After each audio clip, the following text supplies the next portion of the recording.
안녕하십니까. 일산 백송마을, 강촌마을, 백마마을 아파트 거래 1등 한성부동산입니다. 오늘의 핵심 내용은 지금 새로운 정부가 이제 열심히 일하겠다라고 표방하고 뭐 열심히 일을 하겠죠, 앞으로도. 그런데 이제 부동산 첫 번째 공약으로 어, 뭐 2주택 이상 다주택자들 이제 한시적으로 1년 동안 어, 양도세 중과를 완화해 주겠다라고 발표를 했음에도 불구하고 그 양도세 중과 완화 물건이 거의 접수가 되지 않고 있습니다.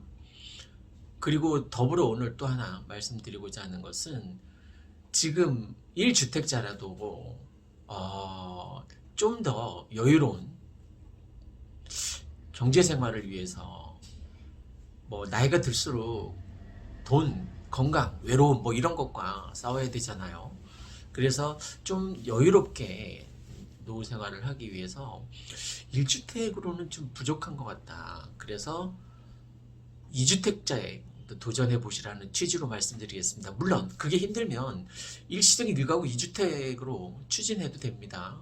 즉 무슨 얘기냐면 예전엔 1년 안에 팔아야 됐잖아요. 그죠? 그리고 전 세대가 다 주소지를 옮겨야 됐는데 이제 그걸 완화해 주겠다고 하니까 2년 무려 2년이나 완화해 주겠다라고 하니까 지금 만약에 주택을 사더라도 내가 살던 기존의 주택을 정 많이 부담스러우면 뭐 2년 안에 팔면 되는 거죠.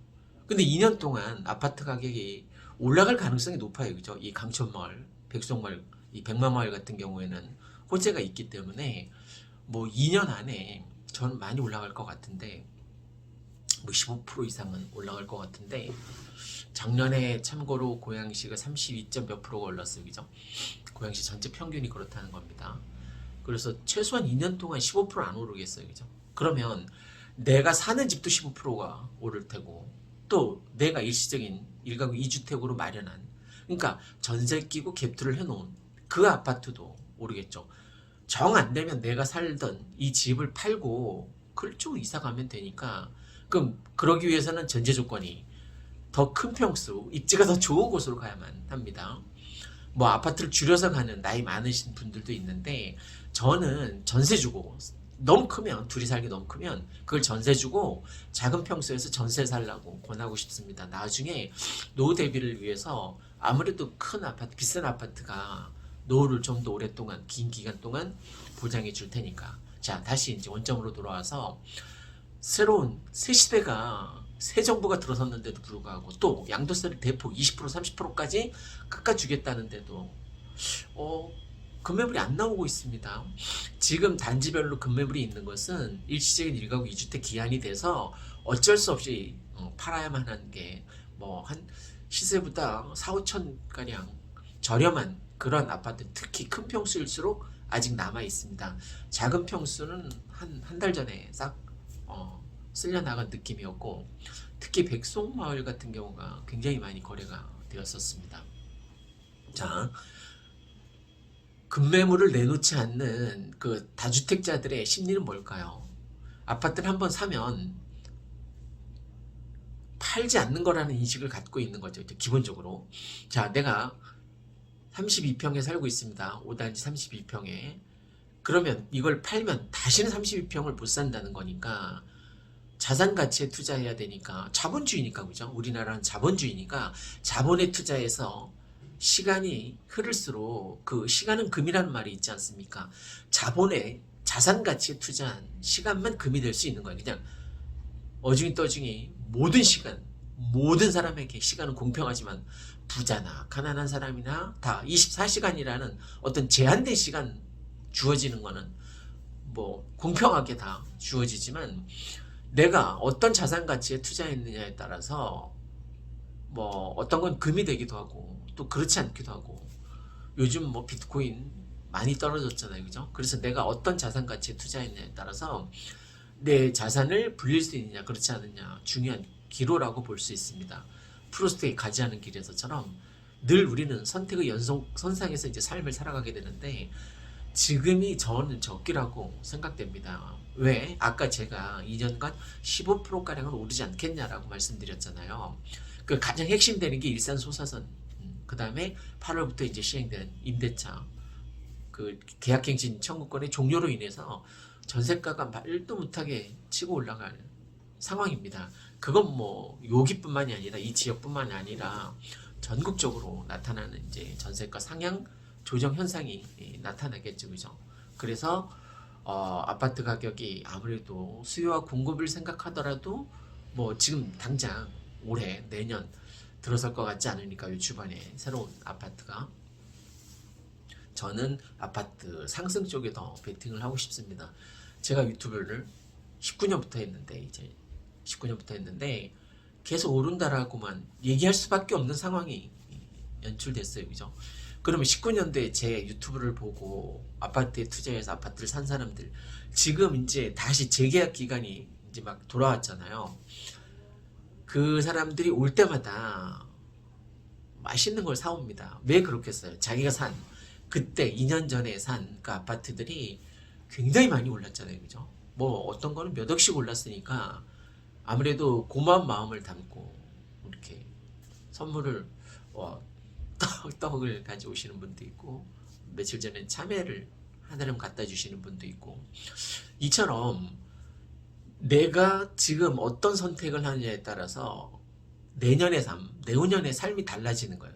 그러니까 지금 아무 짓도 하지 않으면 아무 일도 일어나지 않는 거죠. 내 삶에는 변함이 없는 거죠. 특히 어떤 변함이 없냐면 경제적 가치, 자산 가치의 변화가 없으면 계속 나는 지금처럼 사는 거죠. 그죠?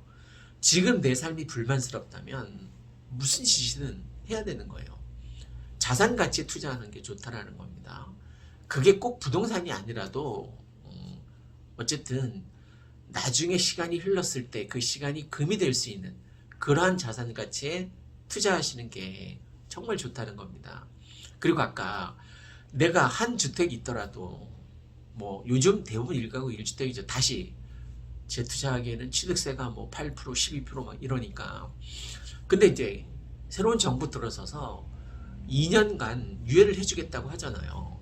내가 한 주택을 사고 일시적인 1가구 2주택 그 기간을 1년이었는데 그걸 2년간으로 유예시켜 주겠다고 하니까 지금 그냥 마음에 드는 내가 지금 1주택이 있더라도 마음에 드는 아파트 그 전세 끼고 캡투를 해놓는 겁니다. 그러면 2년 뒤에 정 문제가 되면 2년 뒤에 이사 가면 되잖아요. 그죠?